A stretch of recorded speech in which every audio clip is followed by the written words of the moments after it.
la tutoría. Entonces, bueno, todavía no he logrado cargar la grabación, pero va a estar cargada y la colocaré o más bien se la enviaré a Emily para que socialice con ustedes, porque dentro de la plataforma no hay un espacio específico para colocar esa grabación de la tutoría, ¿ya? Sin embargo, bueno, yo ya les colocaré, más bien le enviaré a Emily y por favor ahí te pido, Emily, que me ayude socializando también la grabación de esa reunión. Bien, ahora sí, vamos a empezar, ¿ya?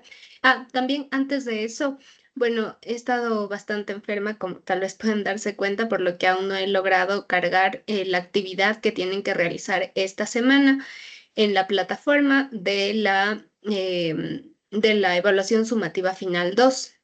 Les socialicé brevemente el día sábado que ya deben tener un borrador respecto de la revista multimedia digital que ustedes tienen que realizar como proyecto final. Entonces, más bien tengan en cuenta que no es más que un borrador. Sin embargo, sí es importante que puedan cargarlo. Los grupos, entiendo que tienen diferentes grupos que pertenecen, ¿no es cierto? Incluso a grupos con estudiantes de otras asignaturas o incluso de otro semestre, por lo que sería importante que ustedes puedan revisarlo, pero también cargarlo en la plataforma, porque tengan en cuenta que en el caso particular de ustedes, sí se toma en cuenta la evaluación con la asignatura de Teoría de la Información y las redes sociales. Entonces, no se olviden de cargar ese borrador en el que finalmente yo puedo brindarles retroalimentación y que ustedes puedan hacer los ajustes finales para su presentación final de la evaluación sumativa 2. ¿De acuerdo? Bien, entonces, bueno, con esta breve introducción, ahora sí vamos a empezar con la clase de hoy. Hoy nos corresponde revisar un tema bastante importante. A ver, déjenme ver dónde están ustedes.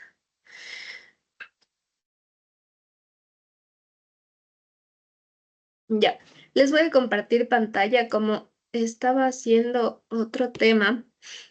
Me gustaría que me confirmen si ustedes pueden ver mi pantalla compartida, ¿ya? A ver.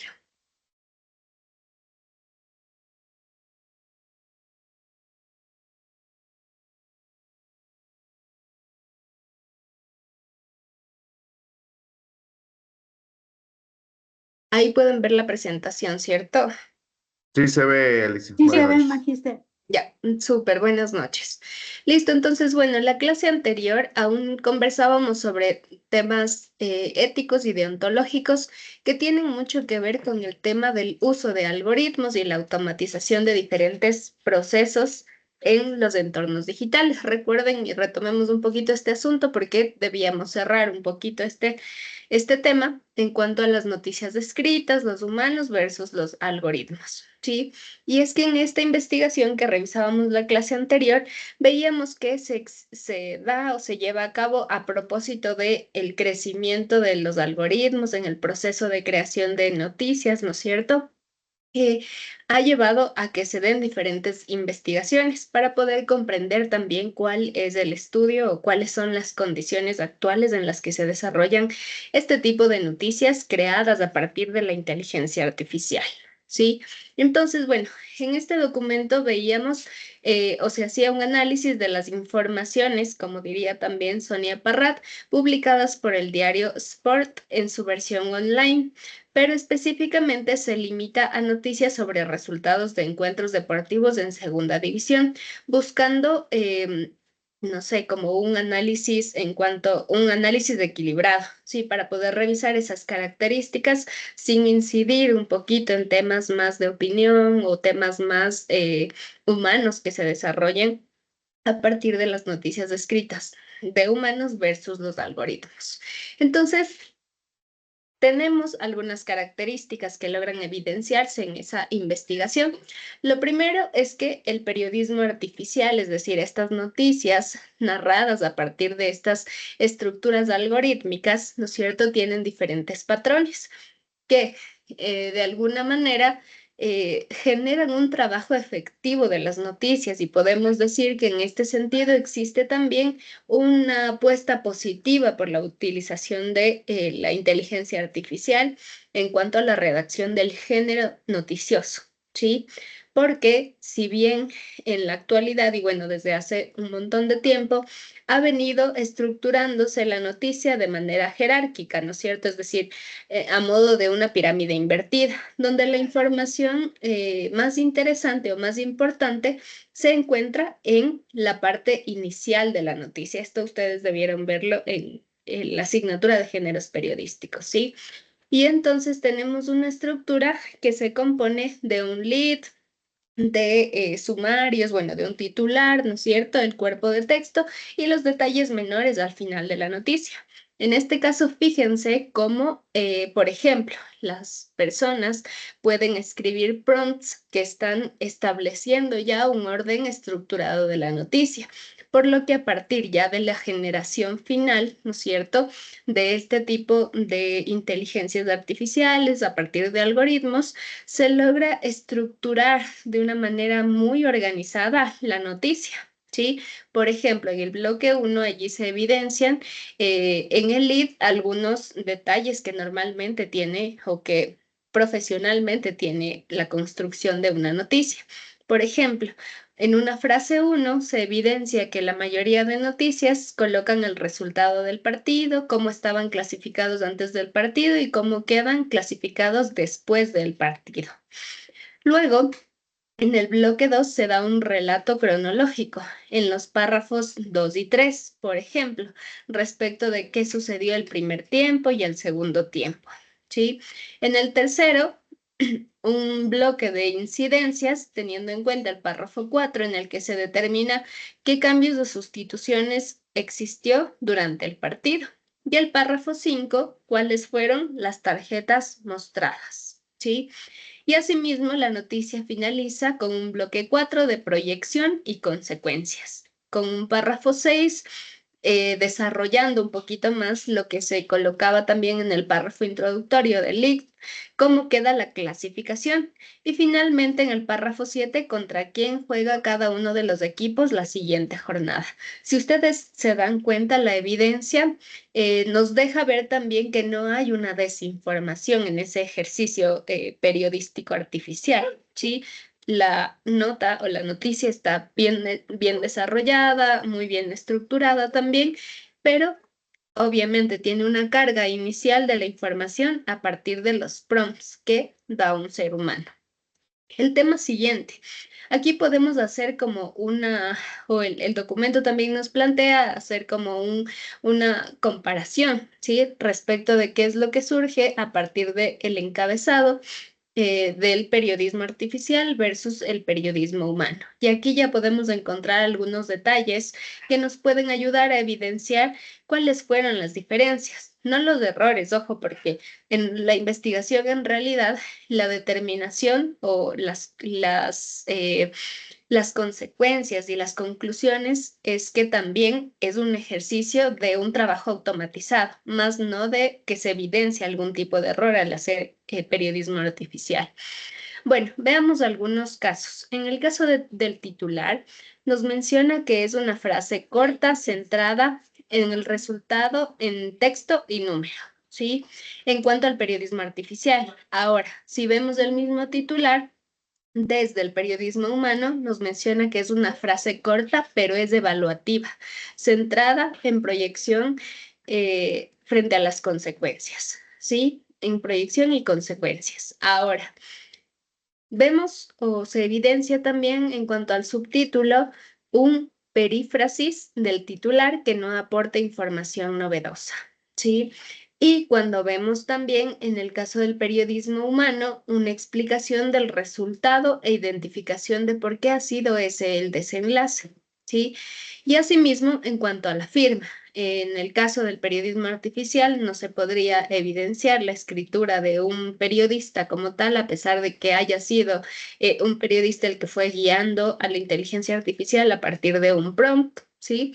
Pero finalmente se coloca anónimo colectivo o nombre del medio. Y en el caso del periodismo humano se coloca el nombre del autor. Ahora, bueno, a partir de un poco análisis comparativo, lo que hace el documento es también encontrar algunas conclusiones, algunos límites en cuanto al uso de la inteligencia artificial. Lo primero es que se centra en noticias de mesa, no en géneros complejos, es decir, la noticia por excelencia tiene una de las características que es esencial del periodismo y es la comunicación objetiva.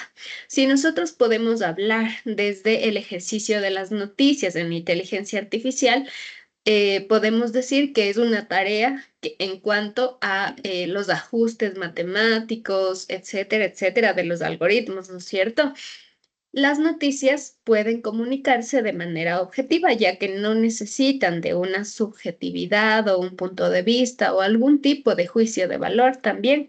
Es por ello que para este género noticioso, varios de los medios de comunicación en la actualidad van utilizando este tipo de herramientas en cuanto a ahorro de tiempo, ahorro de recursos en salario a periodistas o a un número mayor de periodistas, por ejemplo. ¿Sí?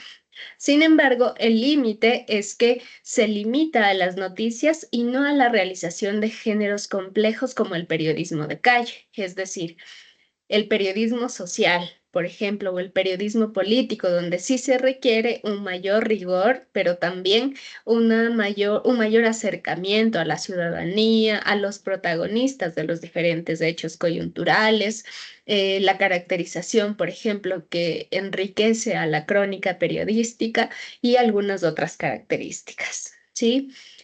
Otro límite es que se trata de una automatización informativa, pero no robotización interpretativa. Es decir, que en esta última tabla que nosotros revisamos, ¿cierto?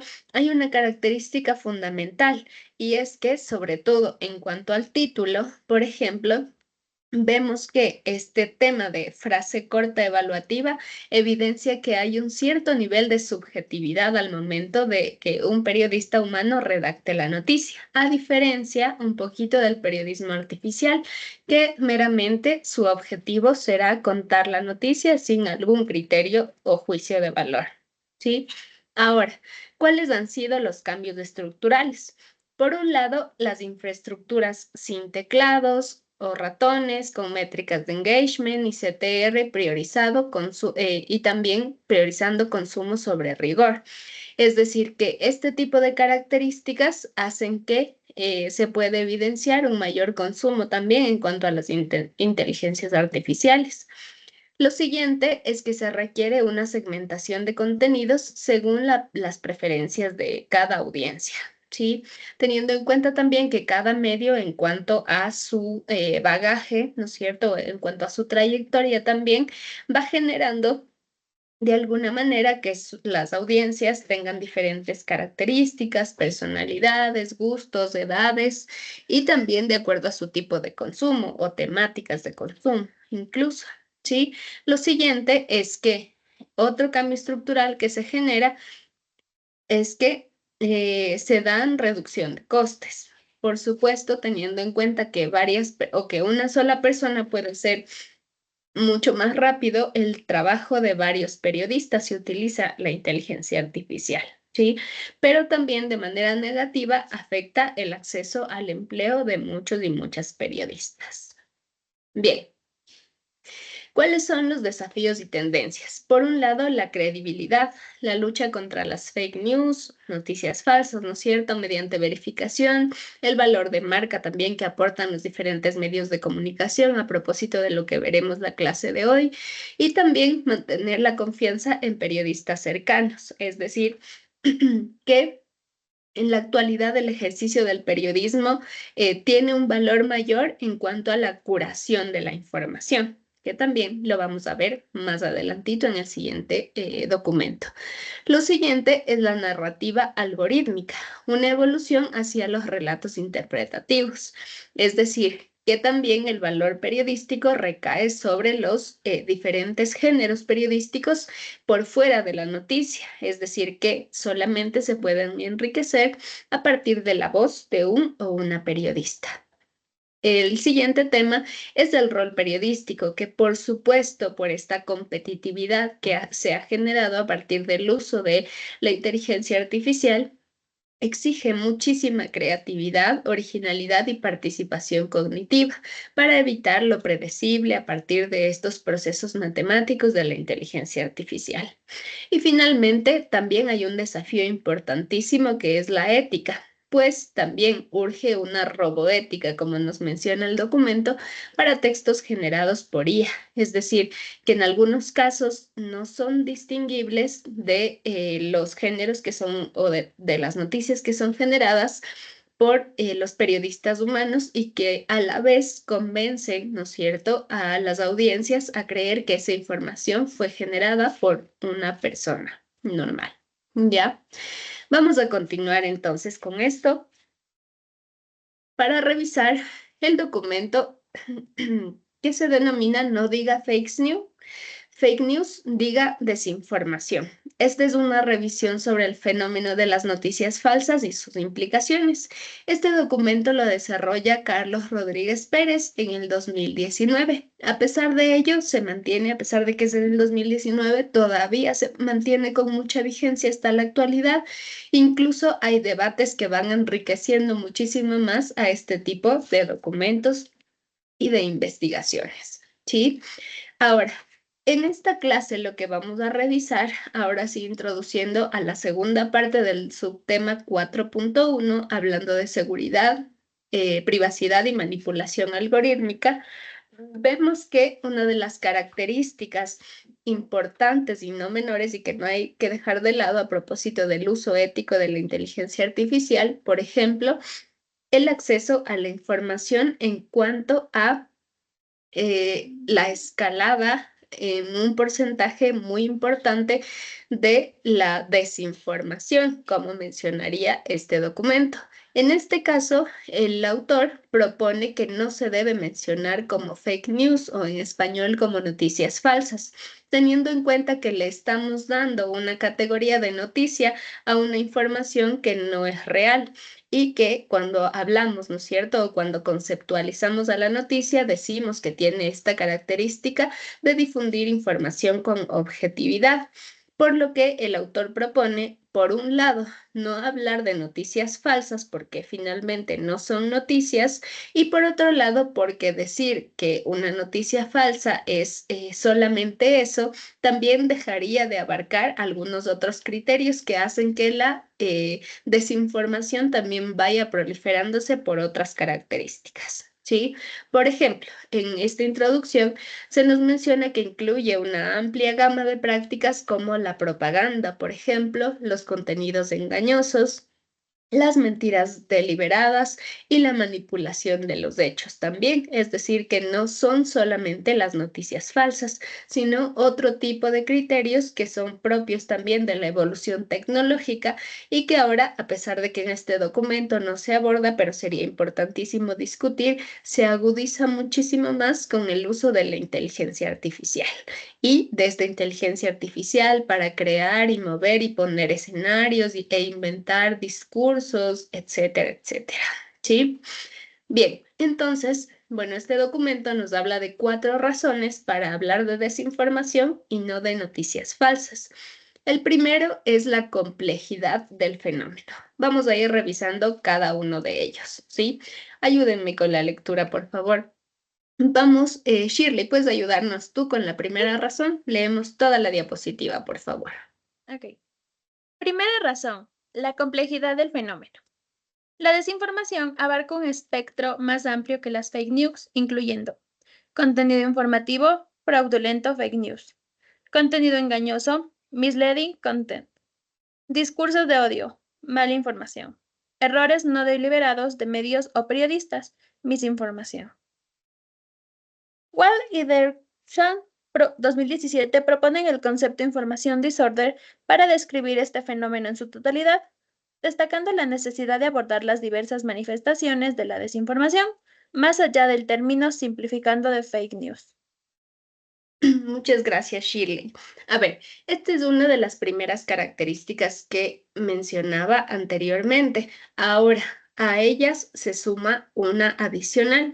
En la actualidad también se habla de las deepfakes. No sé si ustedes han escuchado este término de deepfake y saben a qué se refiere sobre todo. Hay un debate muy importantísimo ahorita. ¿Han escuchado qué significa deepfake, chicos? Tal vez son esos videos que son manipulados por la inteligencia artificial, que Ya. son creados con esta.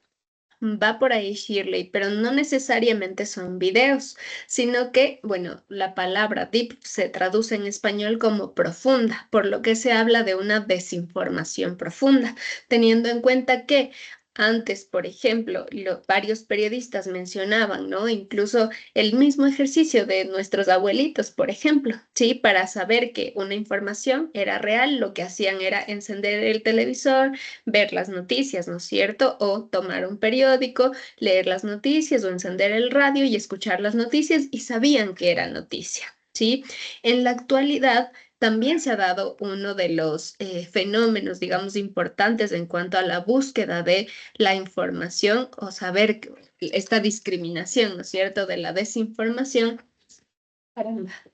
Y la información es que también, por ejemplo, leemos o todavía se tiene este fenómeno de que personas, sobre todo adultas, que se encuentran entre los 50 y hacia adelante, ¿no es cierto?, ven en sus teléfonos celulares alguna noticia, pero también existe una contrastación de la información, es decir, que van a los medios de comunicación de confianza, que normalmente suelen ser los medios tradicionales, y allí logran estimar o desestimar alguna noticia. ¿Sí?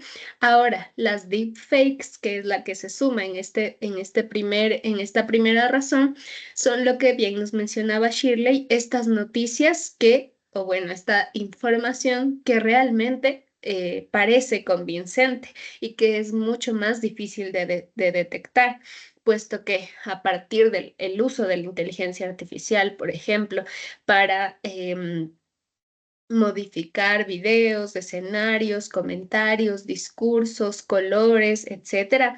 Eso hace que haya o exista una desinformación más profunda. ¿Sí?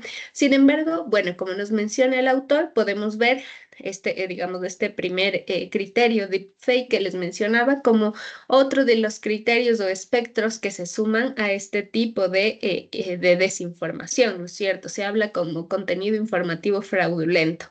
Es decir, este contenido, así como, por ejemplo, los discursos de odio que buscan dañar, ¿sí? O el contenido engañoso que normalmente suele potenciarse o suele evidenciarse en el uso de publicidad engañosa. ¿Sí? Para vender pastillas, por ejemplo, ese es uno de los temas que hasta la actualidad puede evidenciarse, pastillas para adelgazar, etcétera, etcétera. Es decir, contenido que realmente es engañoso, pero que a la vez puede también causar daño. ¿Sí? Errores no deliberados de medios o periodistas, ¿sí? Eso también forma parte de la desinformación. En algunos casos les he mencionado, por ejemplo, este tema de que algunos periodistas en la actualidad, sobre todo con el uso de las redes sociales, buscan también tener la primicia, por lo que al instante cuando reciben alguna información relevante se dejan llevar también por el interés y el obtener la primicia, por lo que comparten información que aún no ha sido verificada, ¿sí? Por lo que pueden caer también en propagar la desinformación. Bien, vamos a continuar, por favor, con la segunda razón que nos menciona el documento. Aquí ayúdanos, Tiffany, por favor. Ya. Buenas noches, profe, si me escucha. Ya. Sí. Segunda razón, el oxímoron del concepto fake news. La expresión fake news es contradictoria porque lo falso no puede ser considerado noticia. Según Martínez Albertos, 1974, una noticia debe de ser verdadera, actual, de interés general. La propagación de contenido falso favorecida por la instantaneidad e interactividad de Internet pone en jaque la responsabilidad social del periodismo. Bien, Tiffany, muchas gracias. Aquí hablamos específicamente, bueno, un término que tal vez en algunos casos nos suele sonar desconocido, el tema oxímoron o el término oxímoron se refiere a que es algo que significa completamente lo contrario, ¿sí? Y es esta también una de las razones por la que no podemos llamar noticias a una información que no es correcta, ¿sí? ¿Cuándo? Bueno, Martínez Albertos es quien logra hacer también esta división, ¿no es cierto? Seguramente lo revisaron a este autor cuando hablaban de los géneros periodísticos. Él busca, ¿no es cierto?, clasificar a los diferentes géneros a partir también de sus características. Por ejemplo, también, además de Sonia Parrat, que es también otra de las autoras que logran hacer este tipo de clasificación, también describirían a la noticia como verdadera, es decir, a la noticia como sinónimo de verdad, como sinónimo de actualidad y como sinónimo de interés general, ¿sí? Un evento de interés general y social. Por lo que llamar noticia falsa a una información que no es correcta es lo menos adecuado, ¿sí? Es decir, asimismo, se puede mencionar como contenido falso, más que denominarlo como una noticia como tal, ¿sí? Y asimismo, incluso el documento nos menciona que si nosotros como futuros comunicadores o como futuros periodistas hablamos o mencionamos a este tipo de desinformación como fake news, estamos cayendo también en una falta de responsabilidad social en cuanto a que, menciono nuevamente, no es una noticia. ¿Sí? Bien. Vamos a continuar entonces con la tercera razón. Aquí ayúdanos, por favor, María Graciela. Tercera razón, uso político del término. El término fake news se ha convertido en una herramienta política para desacreditar a periodistas y medios que publican información contraria a los intereses de ciertos líderes. Donald Trump es ejemplo emblemático de esta estrategia, utilizando el término para atacar a los medios. Bien, muchas gracias, María Graciela.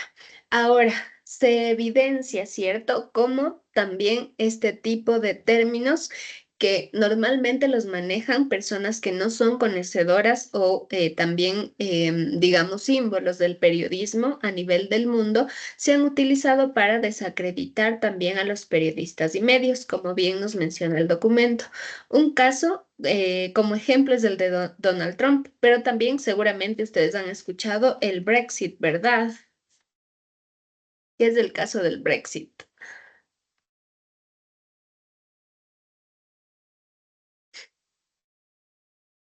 ¿Quién ha escuchado? Yo estoy segura de que sí.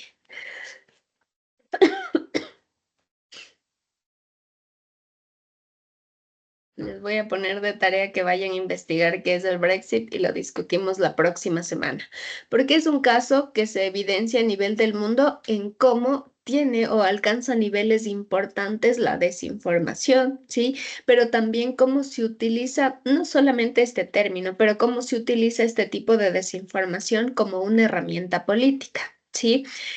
Ahora, en la actualidad, y justo, bueno, en estos días estaba revisando una investigación, perdón, una entrevista que le hacen a un profesor jovencito que también maneja, digamos, este tipo de búsqueda o estrategia en medios digitales sobre campañas políticas. ¿Sí?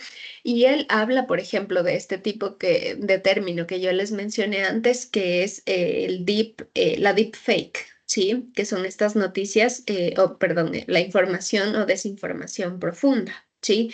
Ahora bien, lo que él dice también es que hay un uso indiscriminado a partir de que las plataformas digitales, como las redes sociales, tampoco han generado alguna herramienta para lograr identificar a la desinformación. ¿Sí? Es decir, que también como existe un uso indiscriminado de las plataformas digitales y abierto, ¿no es cierto?, para cualquier usuario, que este tipo de desinformación no necesariamente está generado por la ciudadanía, que no tiene una responsabilidad social. Es decir, que los medios de comunicación actuales tienen, digamos, este plus al momento de, si bien sí hay una competitividad por el uso indiscriminado de las redes sociales y personas que no son periodistas y que utilizan las plataformas digitales para poder generar, entre comillas, medios de comunicación, el aporte o el plus que tienen los medios de comunicación que saben hacer periodismo es que hacen curaduría de la información, es decir, esta investigación que hacen que una información no esté abierta o no esté, sí, abierta a malinterpretaciones, sino más bien ir complementando, ir curando, ¿no es cierto? Como ir tapando las heriditas que puede tener una noticia e, e ir generando una información completa para de esa manera brindarla a los públicos, ¿sí? Bien, vamos a avanzar con la cuarta razón, por favor. Esta es la cuarta, me olvidé de cambiarle el nombrecito. A ver, vamos, por favor, Emily, ayúdanos con la lectura.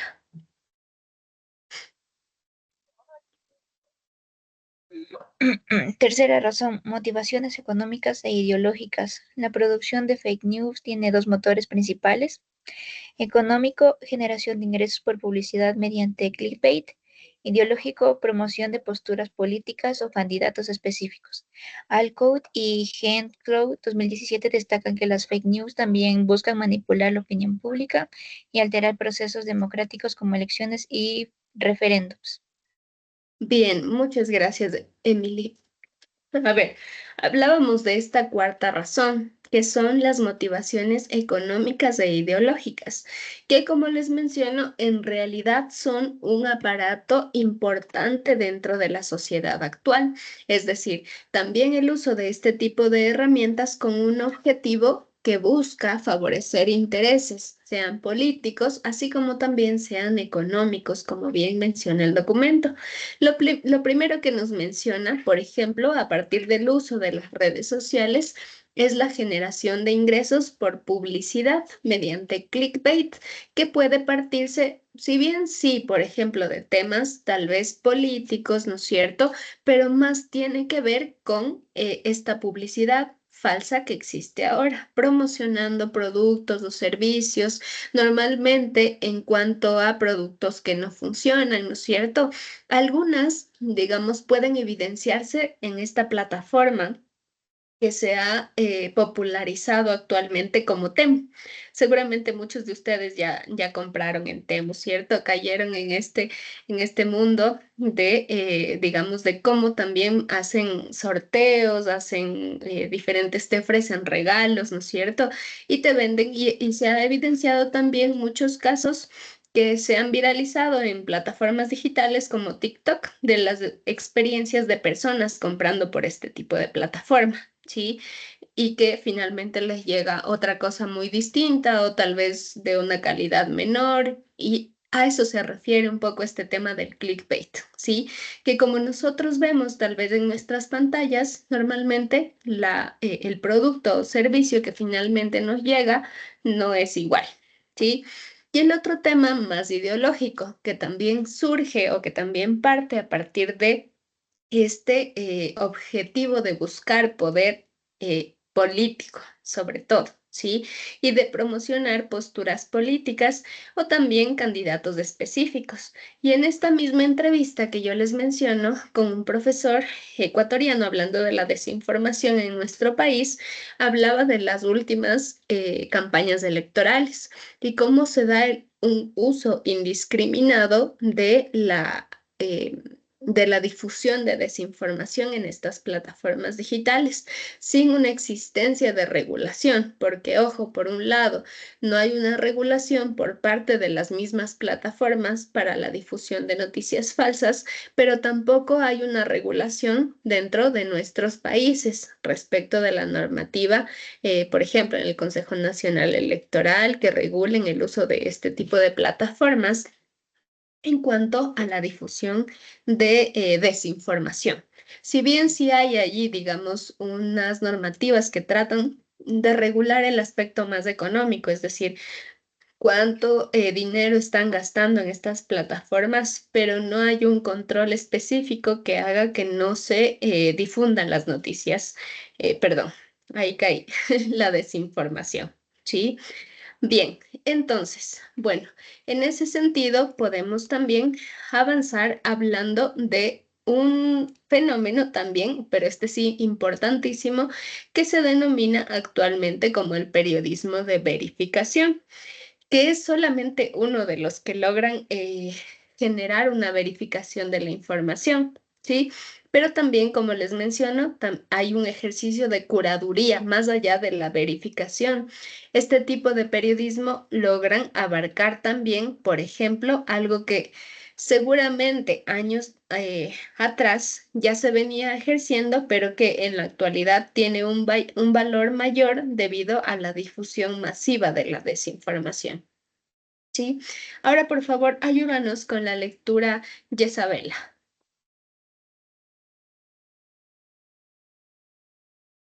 Ya, el periodismo de verificación, fact-checking, es una práctica periodística destinada a discernir entre información verdadera y falsa mediante 1. Verificación de declaraciones con hechos. 2. Contraste con fuentes oficiales, alternativas y expertos. 3. Transparencia de metodología y financiamiento. Continúa, por favor, con la frase de abajo. Ya. Organizaciones como la International Fact-Checking Network han establecido códigos de principios para garantizar la imparcialidad y rigurosidad del proceso. Bien, gracias, Yesabela. A ver, cuando hablamos de periodismo de verificación, bueno, en periodismo también, algo así como en marketing, hay algunos términos que normalmente se utilizan en inglés, como esta vez también el fact-checking, pero no es más que, digamos, como bien lo dice su traducción, el periodismo de verificación, ¿sí? Es una práctica del periodismo tradicional la verificación al momento de difundir cualquier tipo de información. Como les menciono, en la actualidad no solamente los periodistas, la ciudadanía en general pasan, ¿no es cierto?, por esa incidencia, digamos, cuando realmente está sucediendo algún evento importante. No sé si ustedes recuerden, hace ya deben ser unos 2 años más o menos, cuando sucedió este tema del canal TC y digamos de estas personas o estos delincuentes que se metieron, ¿no es cierto?, al canal, en donde la ciudadanía, por lo menos en Quito y Guayaquil, las ciudades más importantes, se generó un caos y todo el mundo empezó a difundir, ¿no es cierto?, noticias de que en el metro de Quito estaban ya algunos, digamos, delincuentes, ¿no es cierto?, entrando no sé, a secuestrar o algo por el estilo, ¿ya? Y otra desinformación, o también decían que habían saqueos aquí en la ciudad de Quito, en el centro histórico, etcétera, etcétera. Un montón de desinformación que pasa por, digamos, la necesidad, o bueno, no digamos tanto necesidad, sino también por esa decisión informativa que tiene la ciudadanía de querer comentar, de querer difundir o de querer incidir también dentro del debate, ¿sí? Y es por eso que se evidencia más o que se utiliza en mayor medida este tipo de periodismo de verificación, que no es más que ahora sí, seguramente ustedes creo que el semestre anterior, o bueno, en algunos semestres yo ya les he indicado esta plataforma que se denomina Lupa Media, que incluso hace poquito realizó un evento en nuestro país, me parece que en la Universidad Andina, realizaban un conversatorio efectivamente sobre la verificación y la recolección de noticias falsas durante las campañas electorales. Evidentemente, el tema ideológico y electoral no es lo único que pasa por la desinformación, pero hay, digamos, es donde tal vez de manera más cruda y más general o más coyuntural también logra evidenciarse, ¿sí? En este caso, por ejemplo, el ejercicio como tal de un medio que hace fact-checking es buscar verificar la información para brindar este tipo de herramientas a otros medios de comunicación. Lupa Media es uno de los canales o cuentas de Instagram que ha logrado también asimismo ser fuente de información para otros medios de comunicación. Les mencioné en algunos casos al periodista Fabricio Vela, que es, digamos, uno de mis favoritos por su forma de opinar sobre las coyunturas de nuestro país. Y él utiliza este tipo de medios para también revisar la información, ¿no es cierto?, verificada y luego sí poder comentar sobre hechos reales. ¿Sí?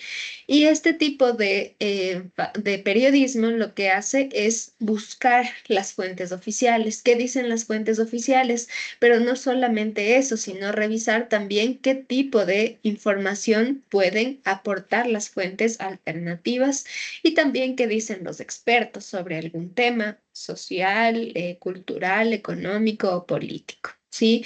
Pero también lo que hacen este tipo de medios es comunicar su metodología, es decir, cómo llegaron a verificar la información y cómo es que también son financiados para saber o para que las audiencias puedan comprender que no están informando o sesgando la información a partir de intereses. ¿Sí? Ya.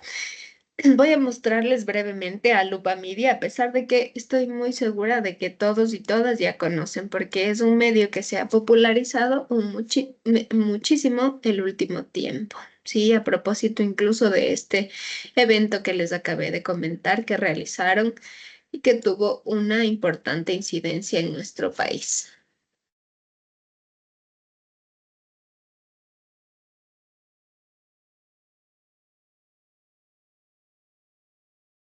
Bien, aquí tenemos a esta cuenta de Instagram que hace periodismo de verificación. Lo que dice en su descripción, ojo, es que es periodismo de verificación independiente. Y aquí les pregunto yo, ¿por qué si se hace periodismo de verificación, el medio que haga este tipo de periodismo debería ser independiente?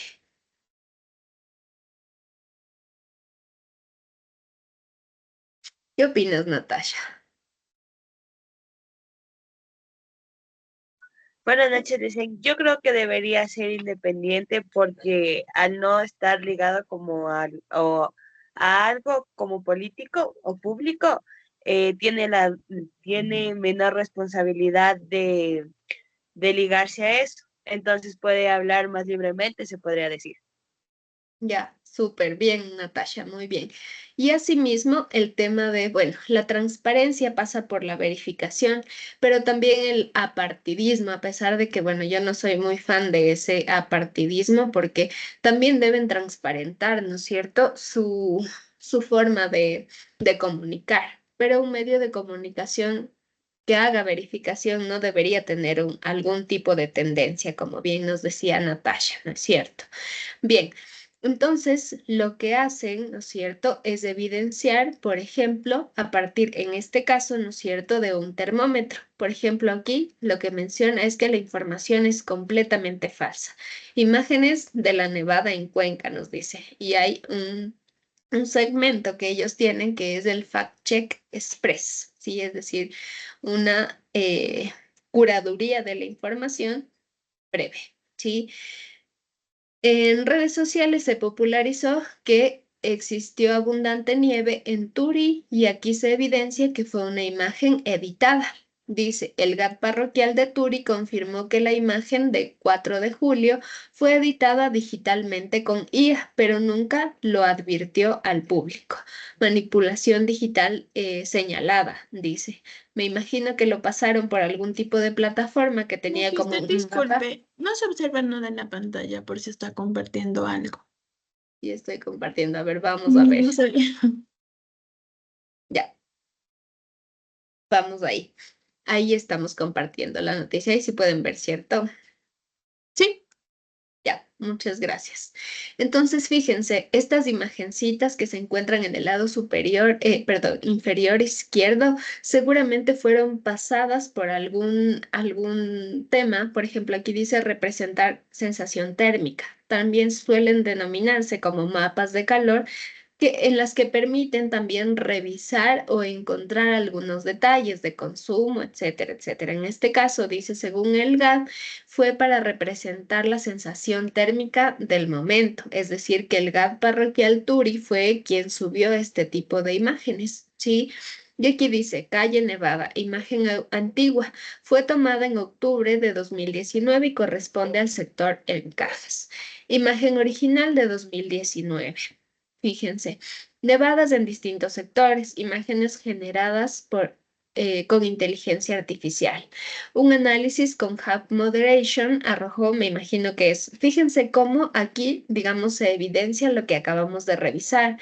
También transparentan la metodología con la que trabajaron para poder verificar la información.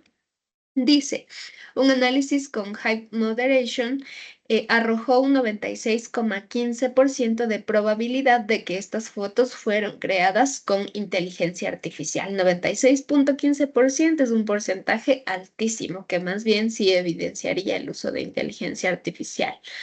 Nevadas en distintos sectores, imágenes generadas con IA. Aquí también tenemos 98%, 99,2%. Y abajo dice, recuerda que aunque el frío ha sido notable en Cuenca, no todas las imágenes virales son reales. ¿Sí? Finalmente, tenemos también un texto que acompaña esa información que dice, desde el 4 de julio circularon imágenes de una supuesta nevada extrema en Cuenca, pero ¿qué tan reales son? Nos preguntan, ¿no es cierto? Y nos hacen que nos preguntemos. Spoiler, no tanto como parece. Según el monitoreo de etapa EP, estas fueron las temperaturas registradas. Aquí también están transparentando qué metodologías se utilizaron. Fíjense, el Cebollar, promedio 10,97 grados centígrados, mínima 8,95 grados centígrados. Parque Nacional Cajas, promedio 4,47 grados centígrados, mínima 2,45 grados centígrados. Abajo finalizan con, sí, ha hecho frío, pero varias de estas fotografías fueron generadas con inteligencia artificial o sacadas de contexto. No todo lo que brilla es hielo, dice Lupamilia, ¿sí? Pero fíjense que en cada partecita de este medio de comunicación, bueno, hay diferentes temáticas. Sobre todo, por ejemplo, lo que veíamos, ¿no es cierto? La manipulación en cuanto a discursos, por ejemplo, que pueden ver por aquí, y algún otro tipo de información que incluso, ¿no es cierto?, es difundido y tomado de otro tipo de medios de comunicación. Fíjense que es un medio de comunicación importante, pero que hace principalmente periodismo de verificación. Y es una de las herramientas más valiosas en la actualidad para poder también discriminar la desinformación de la información real, ¿sí? Vamos a ver. Para cerrar esta clase, vamos a ver brevemente las conclusiones que nos indica este documento. Voy a compartirles pantalla. Ya. Conclusiones. Por un lado, la desinformación representa una amenaza directa a la democracia deliberativa, ¿sí? Erosionando la confianza en el periodismo y fomentando discursos polarizados. ¿Por qué la democracia?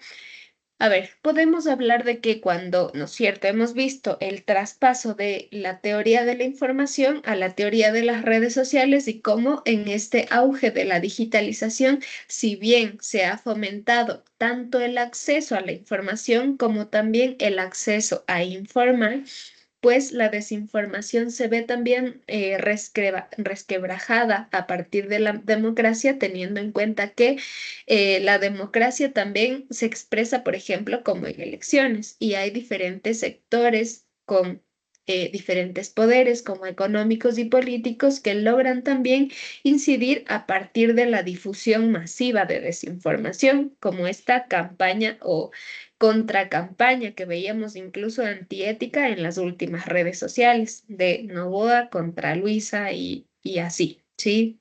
Con golpes incluso de desinformación con uso de inteligencia artificial. Es por eso que va resquebrajando también la democracia.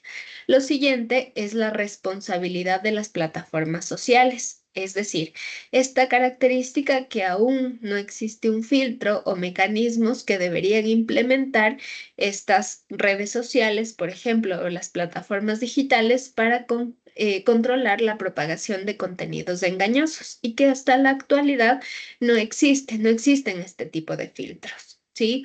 Lo siguiente es también el periodismo colaborativo, es decir, que existirían o deben existir alianzas entre periodistas y tecnologías para fortalecer la verificación y la credibilidad en esta era de un consumo indiscriminado también de plataformas digitales. Y finalmente, y es un dato no menor, que es importante poder generar campañas de educación mediática.